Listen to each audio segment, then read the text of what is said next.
ചെയ്യണം. Hallelujah, praise God Jesus. കർത്താവേ സ്തോത്രം. നല്ല സമയത്തിനായിട്ട് ഞങ്ങൾ ദൈവത്തെ സ്തുതിക്കുന്നു. അതിരാവിലെ എഴുന്നേറ്റ് കർത്താവെ നിന്റെ സന്നിധിയിൽ ഇരിക്കുവാൻ കർത്താവെ ഞങ്ങൾക്കൊക്കെ കൃപ ചെയ്തല്ലോ. കർത്താവെ നിന്റെ വചനം ഞങ്ങളുടെ ഉള്ളിൽ ജീവനും സമൃദ്ധിയായ ജീവനുമായി ഒഴുകുവാൻ തക്കവണ്ണം കർത്താവെ സ്വർഗത്തിൽ നിന്ന് തന്നിരിക്കുന്ന മന്ന പൊഴിക്കുമ്പോൾ ഹല്ലേലൂയ ഞങ്ങളുടെ ഹൃദയം നിറഞ്ഞ് കവിയുവാൻ തക്കവണ്ണം ഇടയാക്കണമേ എന്ന് പ്രാർത്ഥിക്കുന്നു. ശക്തിയുള്ള ദൈവത്തിന്റെ വചനം ഞങ്ങളെ വിടുവിക്കുന്നു, സൗഖ്യമാക്കുന്നു. ഞങ്ങൾക്ക് വേണ്ടിയതെല്ലാം പകർന്നു നൽകുന്നതിനായിട്ട് സ്തോത്രം ചെയ്യുന്നു. Thank you Lord Jesus father. കർത്താവേ സ്തോത്രം. ഞങ്ങളെ എല്ലാവരെയും നിന്റെ രക്തക്കോട്ടയ്ക്കുള്ളിൽ മറയ്ക്കണമേ എന്ന് പ്രാർത്ഥിക്കുന്നു. കർത്താവേ സ്തോത്രം. ഈ വചനമായി നിൽക്കുമ്പോൾ കർത്താവെ പരിശുദ്ധാത്മാവ് ഞങ്ങളോട് സംസാരിക്കണമേ. Thank you Lord Jesus. In Jesus name we pray. Amen. ഇന്ന് നമ്മൾ ധ്യാനിക്കാൻ പോകുന്നത് ദൈവത്തിന്റെ സ്വസ്ഥത. സ്വസ്ഥത നമ്മളെല്ലാവരും പലവിധ പ്രശ്നങ്ങളിലൂടെ പോകുന്നു.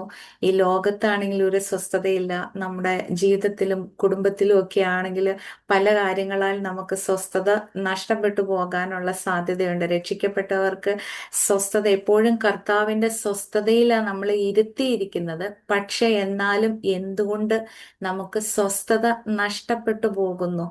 അപ്പൊ അത് നമുക്ക് ചിന്തിക്കാൻ. എബ്രായ ലേഖനം 4-ാം അധ്യായം 1-ാം വാക്യം ഞാൻ വായിക്കാം.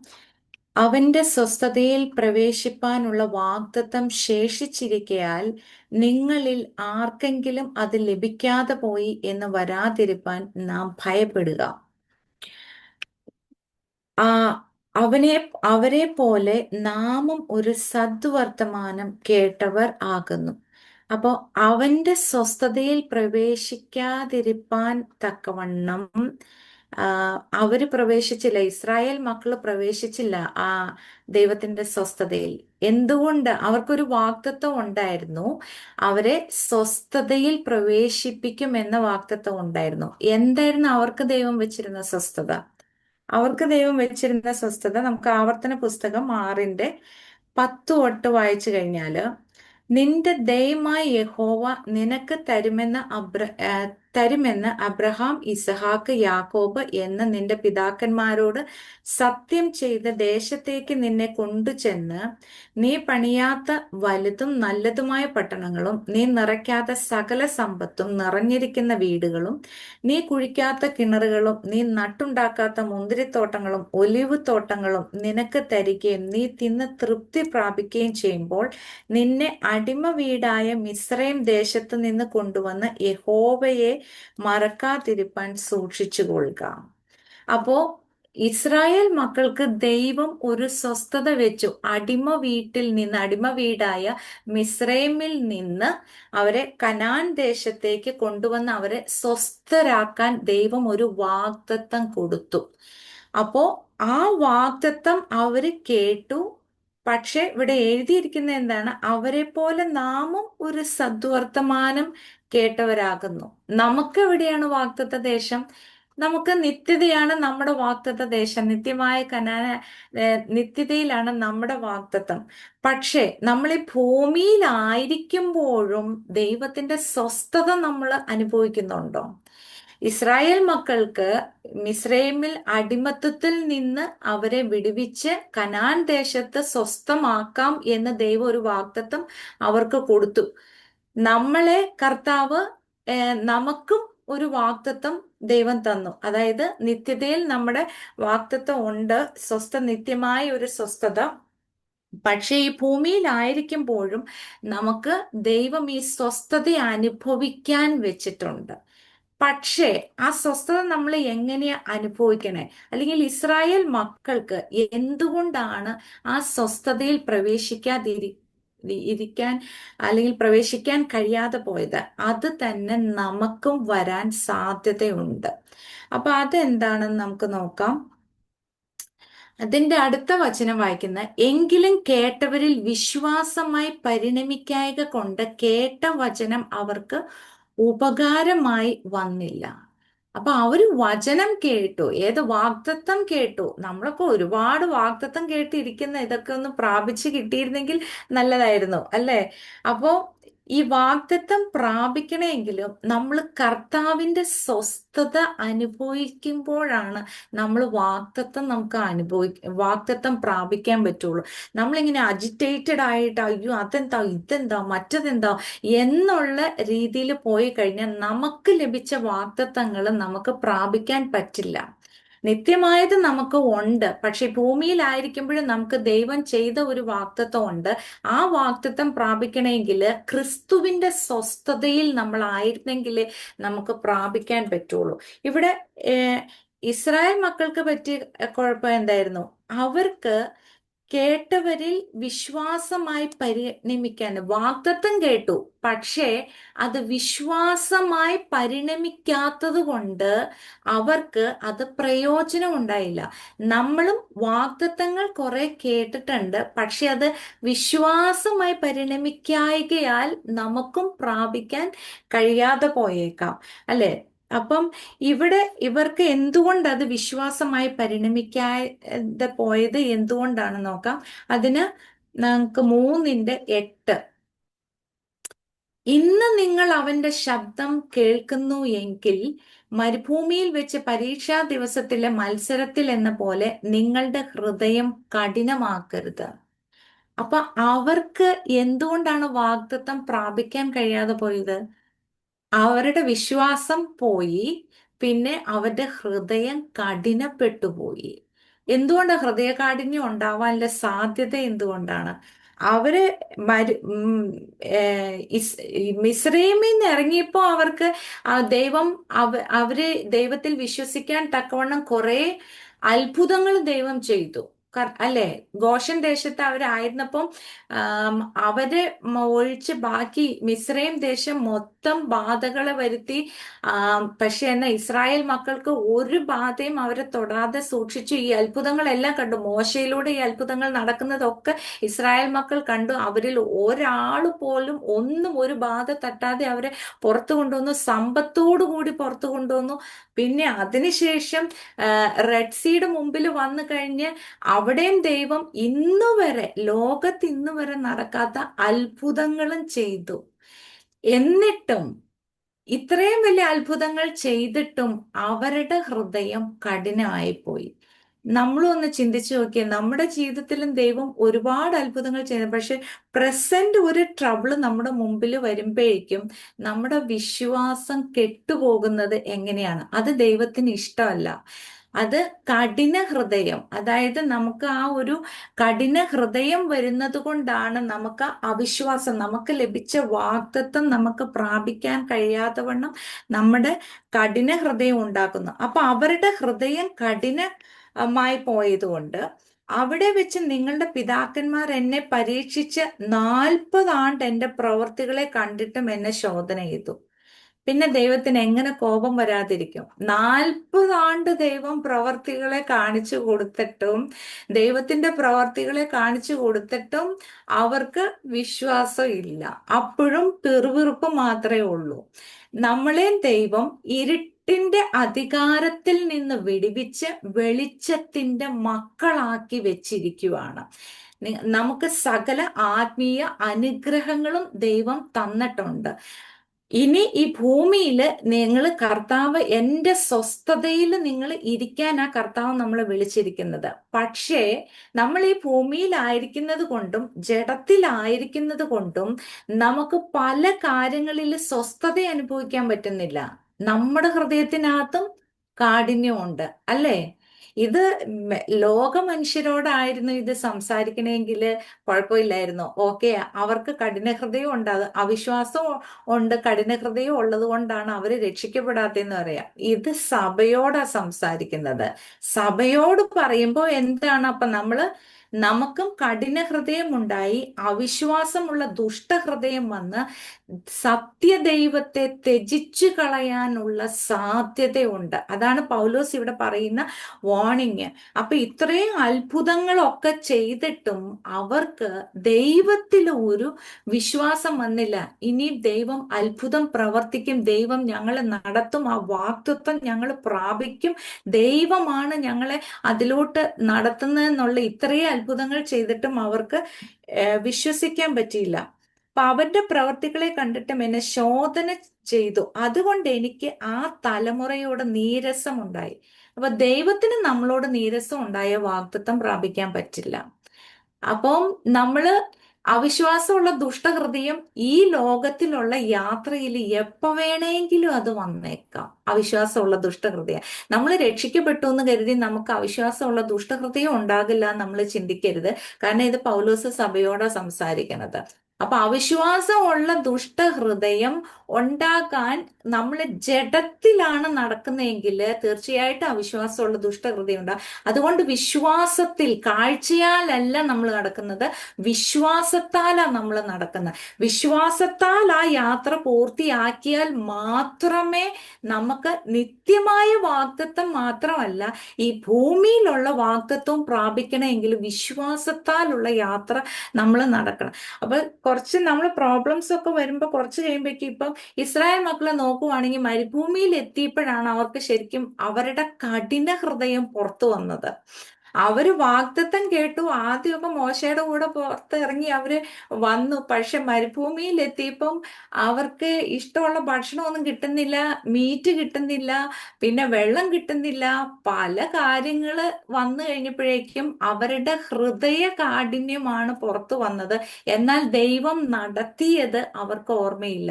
ഇതുപോലെ പത്രോസിന്റെ ലേഖനത്തിൽ പറയുന്ന പോലെ ഈ ദീർഘദൃഷ്ടിയല്ല, ഹ്രസ്വദൃഷ്ടി ഉള്ളവര് അവർക്ക് ഒരിക്കലും ഈ ദൈവത്തിന്റെ ആ ഒരു പദ്ധതി അല്ലെങ്കിൽ വിശ്വാസത്താലുള്ള നടപ്പ് അവർക്ക് ബുദ്ധിമുട്ട് ഉണ്ടായിരിക്കും.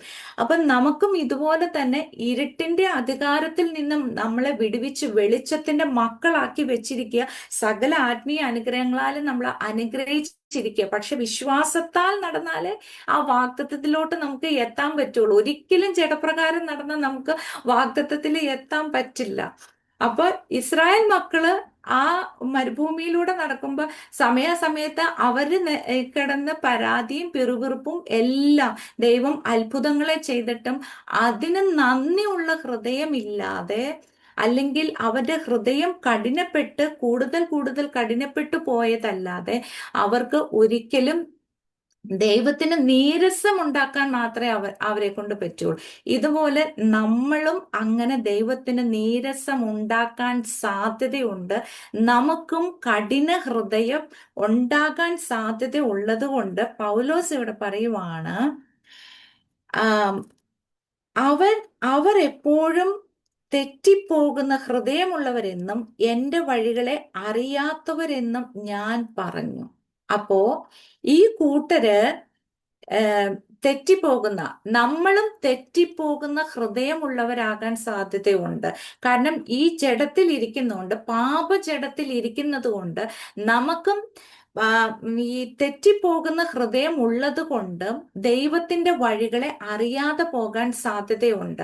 നമ്മൾ ഈ പാപജഡത്തിൽ അല്ലായിരുന്നെങ്കിൽ എങ്ങനെയെങ്കിലും കുഴപ്പമില്ലായിരുന്നു, ഓക്കെ. പിന്നെ പെർഫെക്റ്റ് സ്പിരിറ്റും പിന്നെ സോളും ഒക്കെ ആയിട്ട് ഇരിക്കുവാണ്, ഈ ഭൂമിയിൽ ഇരിക്കുവായിരുന്നെങ്കിൽ കുഴപ്പമില്ലായിരുന്നു, നമുക്ക് എങ്ങനെ ദൈവത്തിന്റെ കാര്യങ്ങളൊക്കെ നമുക്ക് ഭക്തത്വം പറഞ്ഞതൊക്കെ പക്ഷെ ലോകവും ആകെ സാത്താന്റെ കീഴിൽ കിടക്കുന്നു, നമുക്ക് ജഡവും ഉണ്ട്. അതുകൊണ്ട് നമുക്ക് തെറ്റിപ്പോകുന്ന ഒരു ഹൃദയം ഉള്ളത് കൊണ്ട്, അവരെ പോലെ തന്നെ നമുക്ക് തെറ്റിപ്പോകുന്ന ഒരു ഹൃദയം ഉണ്ടാകാൻ സാധ്യതയുണ്ട്. നമുക്ക് യെഹെസ്കേലിന്റെ പ്രവചനത്തിൽ പറയുന്നത്, പുതിയൊരു ആത്മാവിനെ, പുതിയ ഹൃദയം, മാംസളമായ ഹൃദയത്തെ നമുക്ക് തന്നിട്ടുണ്ട്. ആ മാംസളമായ ഹൃദയം നമ്മളിൽ വർക്ക് ചെയ്യണമെങ്കിൽ വിശ്വാസത്താൽ നടന്നാൽ മാത്രമേ വർക്ക് ചെയ്യുള്ളൂ. ഇല്ല, നമ്മുടെ ജഡഹൃദയം പുറത്തു വരില്ലെങ്കിൽ, ഇല്ലെങ്കിൽ ജഡത്തിലുള്ള ആ പഴയ മനുഷ്യനിലുള്ള സംഭവങ്ങൾ, ആദാമിൽ നിന്ന് ജനിച്ചപ്പോൾ ഉണ്ടായ ഹൃദയത്തിനകത്ത് കിടക്കുന്ന കഠിന ഹൃദയം, അത് പുറത്തു വരും. അത് വന്നു കഴിഞ്ഞാൽ അവിശ്വാസം ഉണ്ടായ ദൈവത്തെ നമ്മൾ ത്യജിച്ചു കളയും. അപ്പോ നമുക്ക് ഈ കഠിന ഹൃദയം ഉണ്ടാകാനുള്ള കാര്യങ്ങൾ ഒന്ന് നോക്കാം. അതിന് കൊലോഷ്യൻസ് 2:8 നോക്കാം.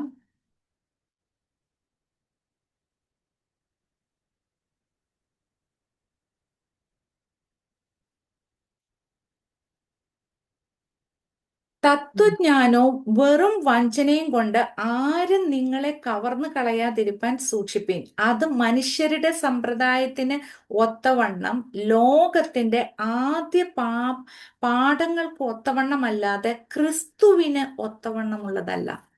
അപ്പോ ഈ കഠിന ഹൃദയം നമ്മളുടെ ജഡമനുഷ്യനിൽ ആ കഠിന ഹൃദയമുള്ളൂ. അല്ലാതെ നമുക്ക് ദൈവം മാംസളമായ ഒരു ഹൃദയം നമുക്ക് ദൈവം തന്നിട്ടുണ്ട്. അത് ആത്മാവിൽ നടക്കുമ്പോൾ, വിശ്വാസത്താൽ നടക്കുമ്പോൾ നമുക്ക് ആ വാഗ്ദത്തം പ്രാപിക്കാനും ക്രിസ്തുവിന്റെ ഹൃദയപ്രകാരം, അല്ലെങ്കിൽ അവന് നീരസം ഉണ്ടാക്കാതെ നമുക്ക് ഈ ഭൂമിയിൽ ജീവിക്കാൻ പറ്റും. അവന് പ്രസാദമുള്ള കാര്യങ്ങൾ, ഹിതകരമായ കാര്യങ്ങൾ ചെയ്യാൻ പറ്റും.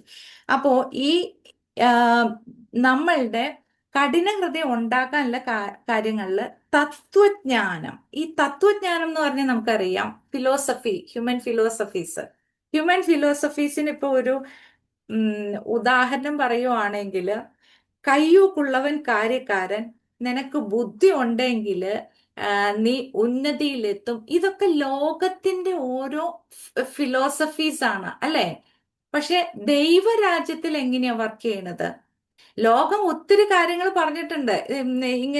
ഇങ്ങനെ ചെയ്താൽ അങ്ങനെ നിനക്ക് ലഭിക്കും, ഇങ്ങനെയാണെങ്കിൽ അങ്ങനെ എന്നൊക്കെ ഒത്തിരി കാര്യങ്ങൾ പറഞ്ഞിട്ടുണ്ട്. പക്ഷെ ദൈവരാജ്യത്തിൽ എങ്ങനെയാ വർക്ക് ചെയ്യണത്? ദൈവരാജ്യത്തിലാണെങ്കിൽ കർത്താവ് ചെയ്യുന്നത്, ഇപ്പൊ ബുദ്ധി ഉള്ളവനാണെങ്കിൽ ഒക്കെ നിനക്ക് നല്ല സ്ഥാനം ലഭിക്കും, കാരണം നിനക്ക് അതിനുള്ള കഴിവുണ്ട്. പക്ഷെ ദൈവരാജ്യത്തിലോ, ജ്ഞാനികളെ ലജ്ജിപ്പാൻ വേണ്ടിയിട്ട് ദൈവം ഭോഷന്മാരെ തെരഞ്ഞെടുത്തിരിക്കുക. ഇങ്ങനെയാണ് ദൈവരാജ്യത്തിന്റെ സിസ്റ്റം വർക്ക് ചെയ്യുന്നത്. എന്നാൽ ലോകത്തിന്റെ സിസ്റ്റം വർക്ക് ചെയ്യുന്നത് ഫിലോസഫിയിലും ഇതുപോലെ തത്വജ്ഞാനത്തിലും ഒക്കെയാണ് ലോകത്തിന്റെ സിസ്റ്റം വർക്ക് ചെയ്യുന്നത്. ഇപ്പൊ കയ്യൂക്കുള്ളവൻ കാര്യക്കാരൻ എന്ന് പറയും, നല്ല ശക്തിയുള്ളവനൊക്കെ നമ്മളെ വല്ല ഇടിക്കാനും അടിക്കാനും ഒക്കെ വന്നു കഴിയുമ്പോഴേക്ക് തിരിച്ച് 2 ഇടി കൊടുത്തു കഴിഞ്ഞാൽ ഓക്കെ, ആ കാര്യം നേടിയെടുക്കുക. അല്ലെങ്കിൽ അവനോട് 2 വർത്തമാനം പറഞ്ഞിട്ട് നമ്മൾ കാര്യം നേടിയെടുക്കുക. ഇതാ കയ്യൂക്കുള്ളവൻ കാര്യക്കാരൻ. അവനോടൊക്കെ 2 വർത്തമാനം പറഞ്ഞാലേ ശരിയാവുള്ളൂ നമ്മൾ പറയില്ലേ? അപ്പോ ഇങ്ങനെ കയ്യൂക്കുള്ളവൻ കാര്യക്കാരൻ എന്ന് പറയുന്നത് പോലെ, പക്ഷെ ദൈവരാജ്യത്തിൽ എങ്ങനെയാണ്? ബലഹീനമായതിന് ദൈവം തെരഞ്ഞെടുത്ത് അവന്റെ ശക്തി നിറച്ച് അവന്റെ മഹത്വം വെളിപ്പെടുത്തുക. ഇതാണ് ദൈവരാജ്യത്തിന്റെ സിസ്റ്റം. അപ്പൊ ഇത് ഓപ്പോസിറ്റ് ആയിട്ട് വർക്ക് ചെയ്തുകൊണ്ടിരിക്കുന്നത്. ഒന്ന് വിശ്വാസത്താൽ പോകുമ്പോൾ വേറൊന്ന് ഇങ്ങനെ ജഡത്താൽ പോയിക്കൊണ്ടിരിക്കും. അപ്പം ജഡത്തിൽ നിന്ന് വരുന്ന സിസ്റ്റം, തത്വജ്ഞാനം, ഇതെല്ലാം ജഡത്തിലാ വർക്ക് ചെയ്യുള്ളൂ.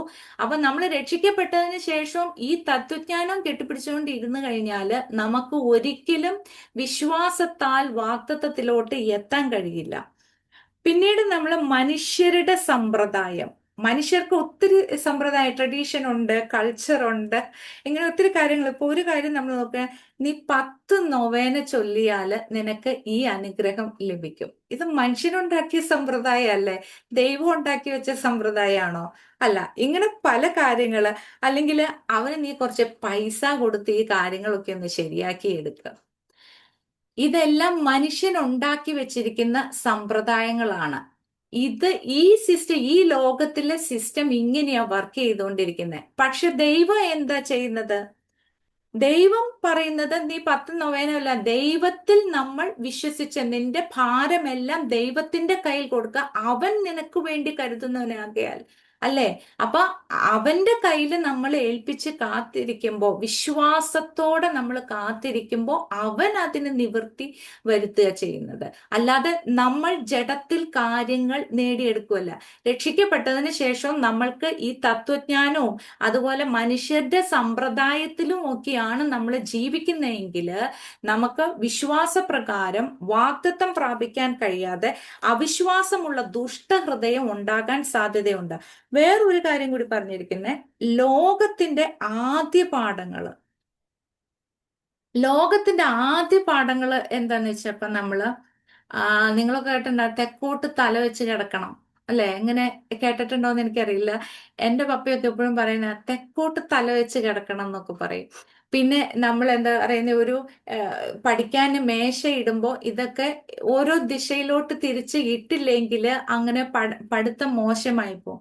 അപ്പൊ ഇങ്ങനെ ഓരോരോ കാര്യങ്ങള് എന്തുകൊണ്ടാണ് ഇവർ ഇത് പറയുന്നതെന്ന് വെച്ചാൽ നമുക്ക് ഒരു വചനം വായിക്കാം. എഫേഷ്യൻസ് 1:22.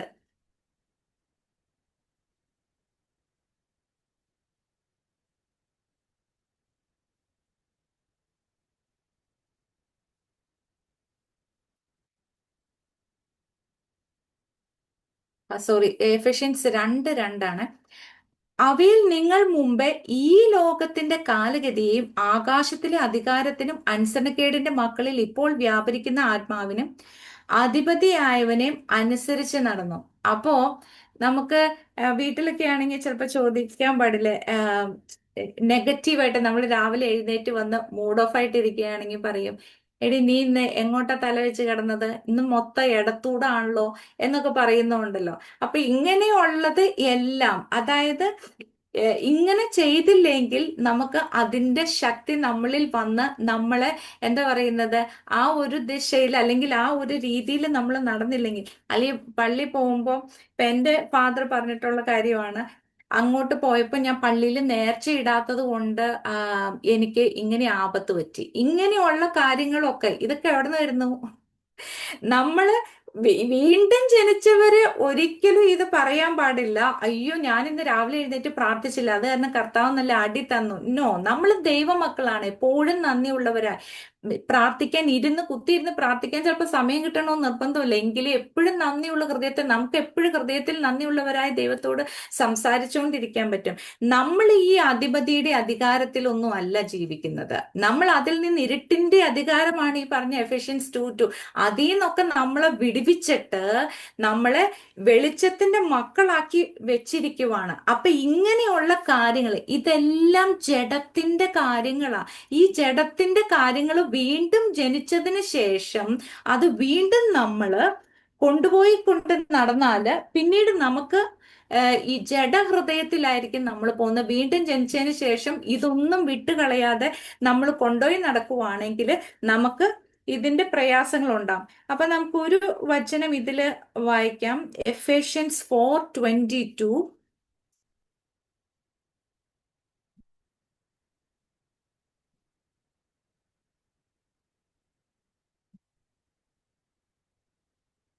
ഓക്കെ, മുമ്പിലത്തെ നടപ്പ് സംബന്ധിച്ച് ചതിമോഹങ്ങളാൽ വഷളായി പോകുന്ന പഴയ മനുഷ്യനെ ഉപേക്ഷിച്ച് നിങ്ങളുടെ ഉള്ളിലെ ആത്മാവ് സംബന്ധിച്ച് പുതുക്കം പ്രാപിച്ച് സത്യത്തിന്റെ ഫലമായി നീതിയിലും വിശുദ്ധിയിലും ദൈവാനുരൂപമായി സൃഷ്ടിക്കപ്പെട്ട പുതുമനുഷ്യനെ ധരിച്ചുകൊള്ളുവിൻ. ഈ അവിശ്വാസമുള്ള ദുഷ്ടഹൃദയം നമ്മളിൽ വർക്ക് ചെയ്യാതിരിക്കണമെങ്കിൽ നമ്മൾ ഇപ്രകാരം നടന്നേ പറ്റുള്ളൂ. അപ്പൊ മുമ്പിലത്തെ നടപ്പ് സംബന്ധിച്ച് ചതിമോഹങ്ങളാൽ വഷളായി പോയ പഴയ മനുഷ്യനെ നമ്മൾ ഉപേക്ഷിച്ച് കളഞ്ഞിട്ട് ആത്മാവ് സംബന്ധമായി പുതുക്കം പ്രാപിച്ച് സത്യത്തിന്റെ ഫലമായി നീതിയിലും വിശുദ്ധിയിലും നടക്കാൻ നമ്മൾ ശ്രമിക്കണം. ഇതുപോലെ തന്നെയായിരുന്നു ഇസ്രായേൽ മക്കൾക്കും. ഇസ്രായേൽ മക്കള് ഈജിപ്തില് അത്രയും നാൾ അടിമയായിരുന്നപ്പോൾ ഈജിപ്തിന്റെ ട്രഡീഷനും കൾച്ചറും അവിടത്തെ കസ്റ്റവും എല്ലാം, ആ സിസ്റ്റം മൊത്തം അവരുടെ ഉള്ളിൽ കയറി. പക്ഷെ അതിനെ നീക്കാൻ വേണ്ടിയിട്ട് അല്ലെങ്കിൽ അവരെ അത് വിട്ടുകളയാൻ വേണ്ടിയിട്ട് ദൈവം ഒരുപാട് അത്ഭുതങ്ങൾ അവർക്ക് വേണ്ടി ചെയ്തു. പക്ഷെ അത് വിശ്വസിക്കാതെ അവര് വീണ്ടും പഴയതിൽ തന്നെ വിശ്വസിച്ചു. ഇതുകൊണ്ടാണ് നമ്മളുടെ പഴയ മനുഷ്യനിൽ നമ്മൾ വീണ്ടും ജനിച്ചതിന് ശേഷവും നമ്മൾ പഴയ മനുഷ്യനിൽ ഇരിക്കുവാണെങ്കിൽ ഒരിക്കലും വിശ്വാസത്താൽ നടക്കുവാനോ അല്ലെങ്കിൽ ക്രിസ്തുവിന്റെ സ്വസ്ഥതയിൽ നമുക്ക് ക്രിസ്തുവിന്റെ സ്വസ്ഥത നമുക്ക് അനുഭവിക്കുവാനോ കഴിയില്ല. വേറൊരു വചനം വായിക്കാം, കൊലോഷ്യൻസ് 3:9-10.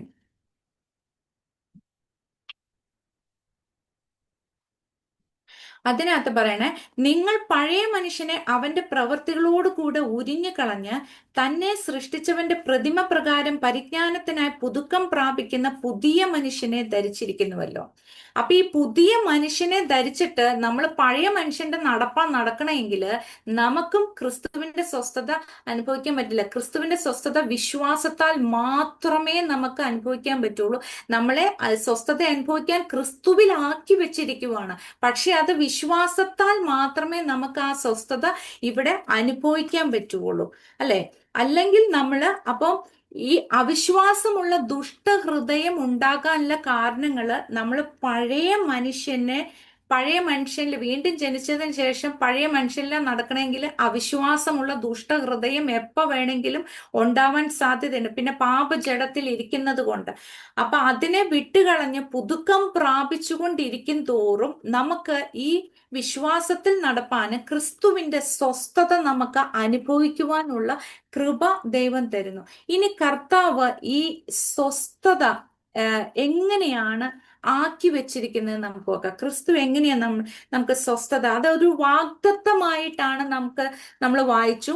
4-ാം അധ്യായം 1-ാം വാക്യത്തിൽ നമ്മൾ വായിച്ചു. അതാ ക്രിസ്തുവിന്റെ വാഗ്ദത്തമാണ് നമുക്ക് സ്വസ്ഥത നൽകും. ഇത് ഇസ്രായേൽ മക്കൾക്ക് മാത്രമുള്ളതല്ല, നമുക്കും ദൈവം തന്നിരിക്കുന്ന വാഗ്ദത്തമാണ് സ്വസ്ഥത. അപ്പോ ഇത് എങ്ങനെയാണ് കർത്താവ് ആക്കി വെച്ചിരിക്കുന്നത് നമുക്ക് നോക്കാം.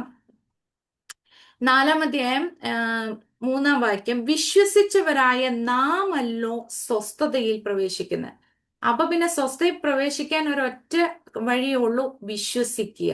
വേറെ ജഡത്താലുള്ള കുറച്ച് പ്രവൃത്തിയൊക്കെ ചെയ്ത് കുറച്ച് ദൈവവേലയൊക്കെ ചെയ്ത് കഴിയുമ്പോൾ എനിക്കൊരു സ്വസ്ഥത വരുമെന്ന് വെച്ചാൽ അത് നടക്കില്ല. വിശ്വാസത്താൽ മാത്രമേ സ്വസ്ഥത നമുക്ക് പ്രാപിക്കാൻ പറ്റുള്ളൂ. അപ്പോ ലോകസ്ഥാപനത്തിങ്കൽ പ്രവർത്തികൾ തീർന്നു പോയ ശേഷവും അവർ എന്റെ സ്വസ്ഥതയിൽ പ്രവേശിക്കയില്ല എന്ന് ഞാൻ എന്റെ കോപത്തിൽ സത്യം ചെയ്തു എന്ന് അരുളി ചെയ്തിരിക്കുന്നുവല്ലോ.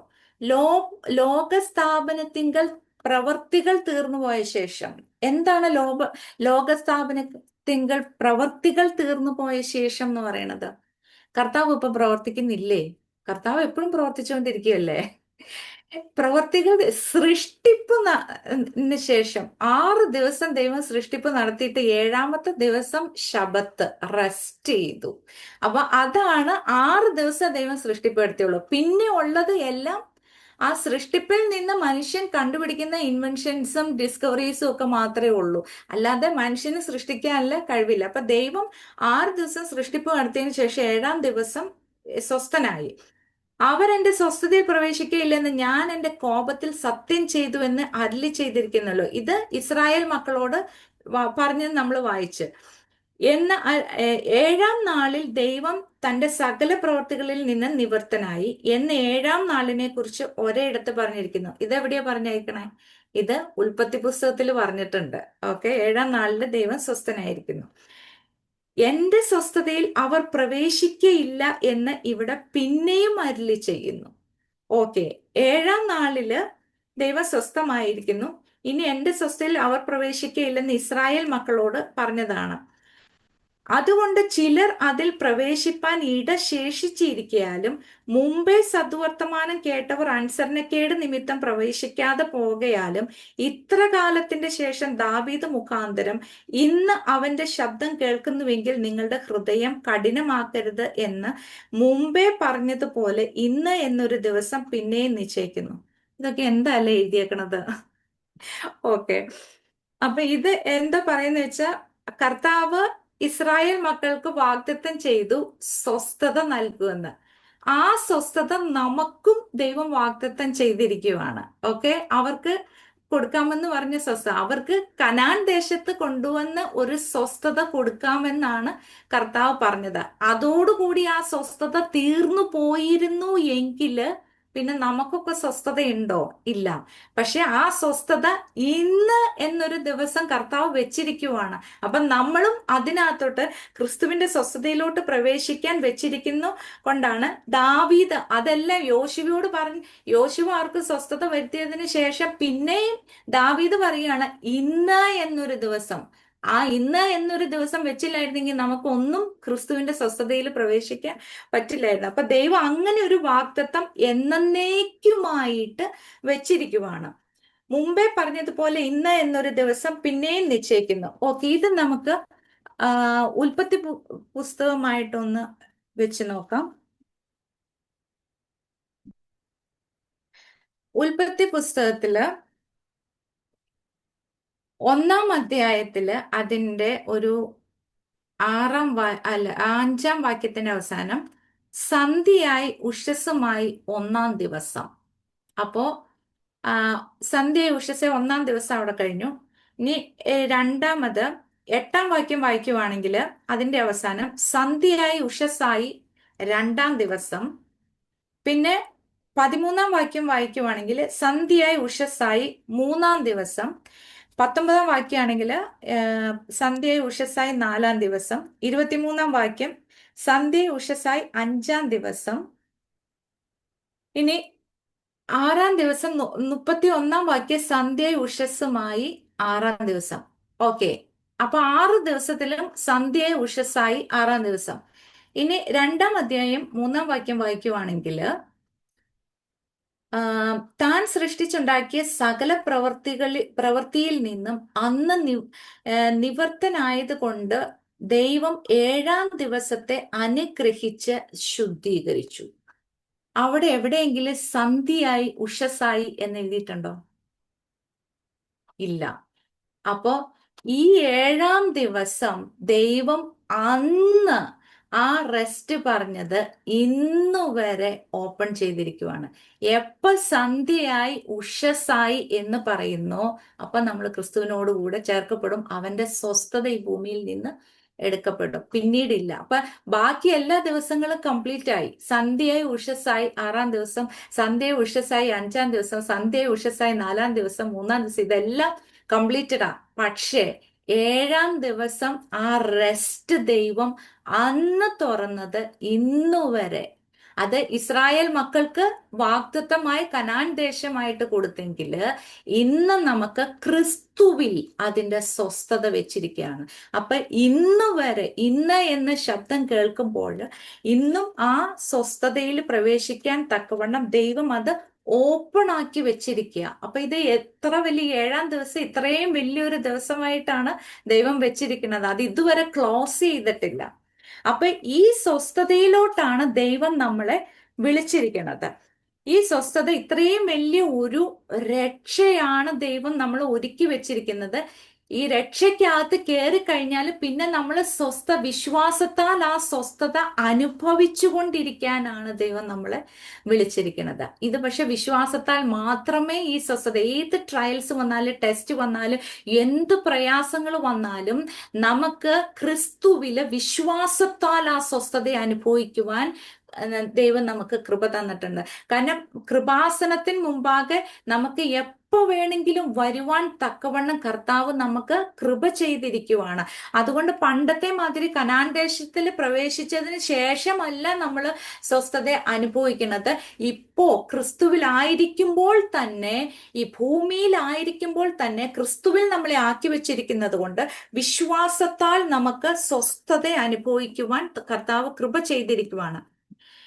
ഇനി എബ്രായ ലേഖനം 3-12 തൊട്ട് താഴോട്ട് നമുക്ക് വായിക്കാം. അപ്പം സഹോദരന്മാരെ, ജീവനുള്ള ദൈവത്തെ ത്യജിച്ചു കളയാതിരിക്കേണ്ടതിന്, അതിന്റെ 4-7 നമ്മൾ വായിച്ചു നിർത്തി. അപ്പൊ അതിനു മുമ്പുള്ളത്, യോശുവ അവർക്ക് സ്വസ്ഥത വരുത്തിയെങ്കിൽ മറ്റൊരു ദിവസത്തെ കുറിച്ച് പിന്നത്തേതിൽ കൽപ്പിക്കയില്ലായിരുന്നു. അല്ലെ? യോശുവ കനാൻ ദേശത്ത് കൊണ്ടുപോയി ഇസ്രായേൽ മക്കളെ അവിടെ സ്വസ്ഥത വരുത്തിയെങ്കിൽ പിന്നെ നമുക്കൊന്നും പിന്നെ ഒരു സ്വസ്ഥതയ്ക്ക് ഒരു വാഗ്ദത്വം ഇല്ല. ആ വാഗ്ദത്വം ഇപ്പോഴും ശേഷിച്ചിരിക്കുകയാണ്. അന്ന് ദൈവം ഓപ്പൺ ചെയ്ത ആ സ്വസ്ഥത ദൈവം ഇപ്പോഴും അത് ഓപ്പൺ ചെയ്ത് വെച്ചിരിക്കുവാണ്. അത് നമുക്ക് വേണ്ടിയിട്ട്, നമ്മൾ ഓരോരുത്തര് ആ വാഗ്ദത്തത്തിലോട്ട് പ്രവേശിക്കാൻ വേണ്ടിയിട്ട് ദൈവം അത് ഓപ്പൺ ആക്കി വെച്ച. പിന്നത്തേതിൽ കൽപ്പിക്കില്ല. ആകിയാൽ ദൈവത്തിന്റെ ജനത്തിന് ഒരു ശബത്ത് അനുഭവം ശേഷിച്ചിരിക്കുന്നു. പഴയ നിയമത്തില് ശബത്ത് ആചരണമായിരുന്നു. പുതിയ നിയമത്തില് ശബത്ത് അനുഭവമാണ്. എന്താ രണ്ടും തമ്മിൽ വ്യത്യാസമുണ്ട്. ശബത്ത് ആചരണം എന്ന് പറഞ്ഞു കഴിഞ്ഞാൽ 6 ദിവസം പോയി എങ്ങനെ വേണമെങ്കിലും പണി ചെയ്തോ, പിന്നെ 7-ാമത്തെ ദിവസം കർത്താവിന്റെ സന്നിധിയിൽ വന്ന് ഇരിക്കാൻ പറയും.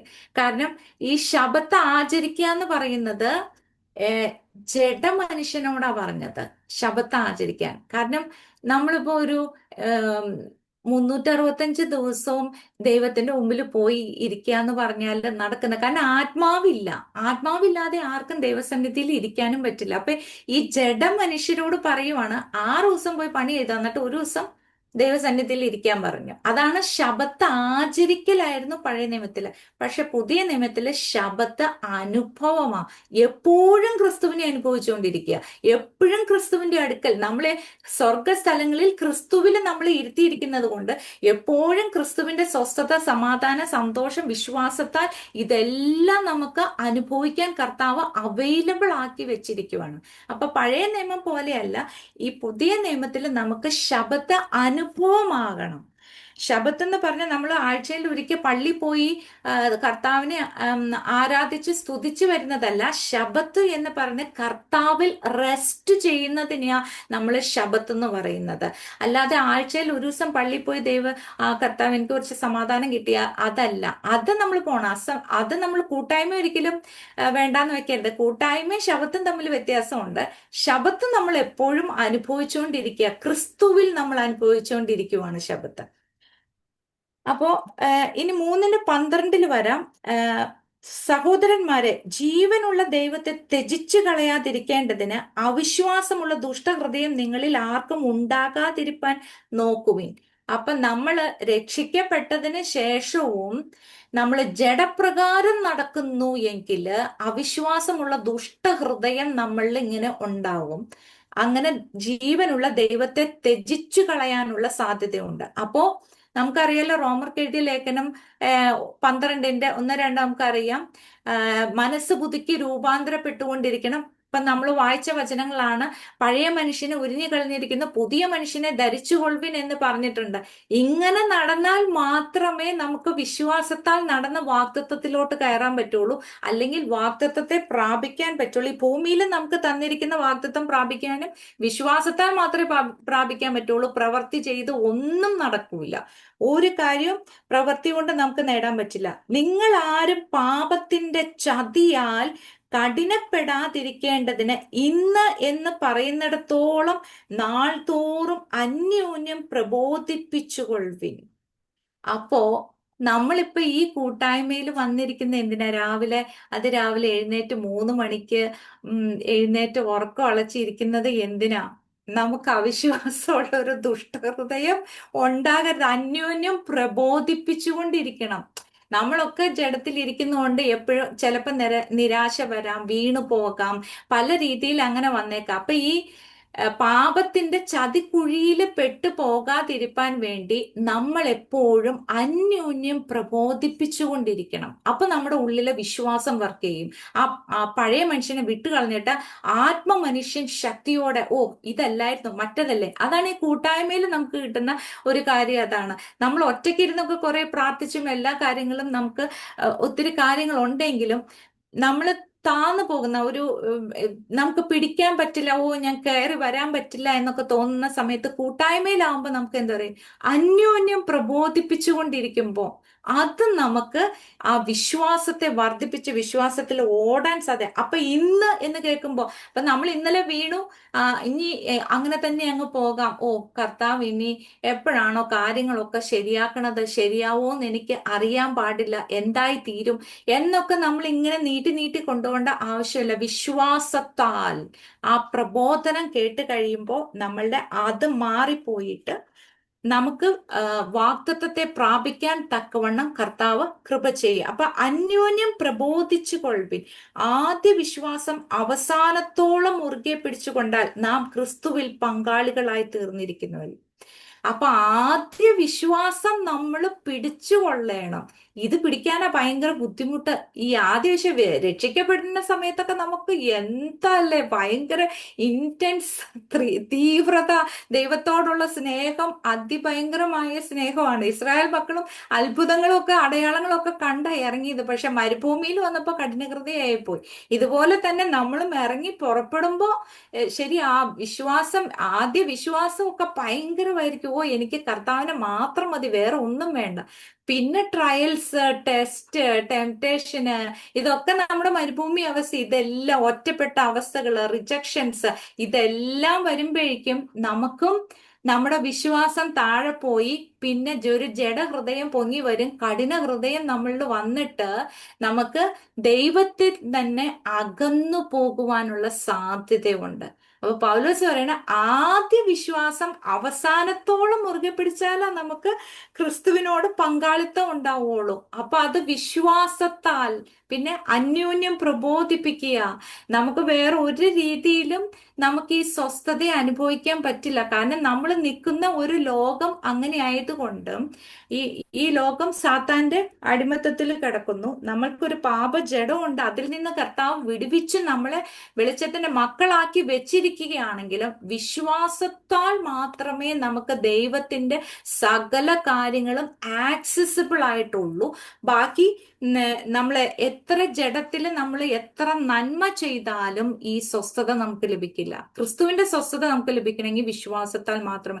നമ്മൾ ഭയങ്കരമായ പ്രയാസത്തിലൂടെ, കഷ്ടത്തിലൂടെ, വേദനയിലൂടെ പോകുമ്പോഴും സ്വസ്ഥമായിട്ടിരിക്കാൻ പറ്റുന്നു എന്ന് പറയുന്നത് അതൊരു സൈൻ ഓഫ് മെച്യൂരിറ്റിയാണ്. ഒരു ക്രിസ്ത്യൻ എന്റെ മെച്യൂരിറ്റി എന്ന് പറയുന്നത് അയാൾ ആ സമയത്തും സ്വസ്ഥമായിട്ടിരിക്കുന്നുവെങ്കിൽ it's a sign of maturity. അപ്പൊ നമ്മളൊക്കെ ആ ഒരു രീതിയിലോട്ട് വരാനാണ് ഈ വചനമെല്ലാം എഴുതപ്പെട്ടിരിക്കുന്നത്. ലോകത്തിന്റെ ആ ഒരു പ്രലോഭനങ്ങളും അതുപോലെ ജഡത്തിന്റെ ഓരോ കാര്യങ്ങൾ വരുമ്പോഴും അതിൽ വീണ് കിടന്ന് അവിടെ കിടക്കുവാനല്ല ദൈവം വിളിച്ചിരിക്കുന്നത്. ആദ്യ വിശ്വാസം അവസാനം വരെ മുറുകെ പിടിച്ചുകൊണ്ടിരുന്ന ഈ സ്വസ്ഥതയിലോട്ട് നമ്മൾ പ്രവേശിച്ച് എപ്പോഴും ആ കർത്താവിന്റെ സ്വസ്ഥത നമുക്ക് അനുഭവിച്ചു കൊണ്ടിരിക്കാനുള്ള കൃപ ദൈവം നമുക്ക് തന്നിട്ടുണ്ട്. നമ്മൾ അങ്ങനെ ക്രിസ്തുവിൽ നമ്മളെ ആക്കി വെച്ചിരിക്കുകയാണ്. അതിനാണ് ദൈവം നമ്മളെ ആക്കി വെച്ചിരിക്കുന്നത്. ദൈവത്തിന് അറിയാം നമ്മൾ ഈ ലോകത്തിലായിരിക്കുമ്പോൾ ജഡത്തിൽ ഇരുന്ന് കഴിഞ്ഞാൽ ഒരുപാട് രോഗം വരാം, അല്ലെങ്കിൽ പലവിധ പ്രയാസങ്ങളും കഷ്ടങ്ങളിലൂടെയും കടന്നു പോകുമെന്ന് ദൈവത്തിനറിയാം. അപ്പൊ കർത്താവ് ഓൾറെഡി എന്ത് ചെയ്തു? ക്രൂശിൽ സകലതും നിവർത്തിച്ചിരിക്കുക. നമ്മളുടെ ജഡത്തെ നീക്കിക്കളഞ്ഞു. ലോകത്തെ സകല ശക്തികളെയും ദൈവം വാഴ്ചകളെ അധികാരങ്ങളെ എല്ലാം കാൽ കീഴാക്കി വെച്ചിട്ട് കർത്താവ് നമ്മുടെ ഉള്ളിൽ വസിക്കുവാണ്. അപ്പൊ ഇനി എപ്പോഴും നിങ്ങൾക്ക് എന്റെ സ്വസ്ഥത, അധ്വാനിക്കുന്നവരും ഭാരം ചുമക്കുന്നവരും എന്റെ അടുക്കൽ വരും, ഞാൻ നിങ്ങൾക്ക് സ്വസ്ഥത നൽകുന്ന കർത്താവ് പറഞ്ഞത്. അപ്പം നമുക്ക് സ്വസ്ഥത ദൈവം ഓൾറെഡി തന്നിരിക്കുക. വിശ്വാസത്താൽ അത് പ്രാപിക്കുക. അവിശ്വാസമുള്ള ദുഷ്ടഹൃദയം നമ്മളിൽ ഉണ്ടാകാതിരിക്കാൻ നമ്മൾ നോക്കണം. അതിന് ദൈവത്തിന്റെ വചനം നമ്മളെ പ്രബോധിപ്പിക്കട്ടെ. ദൈവനാമത്തിന് മഹത്വം ഉണ്ടാകട്ടെ.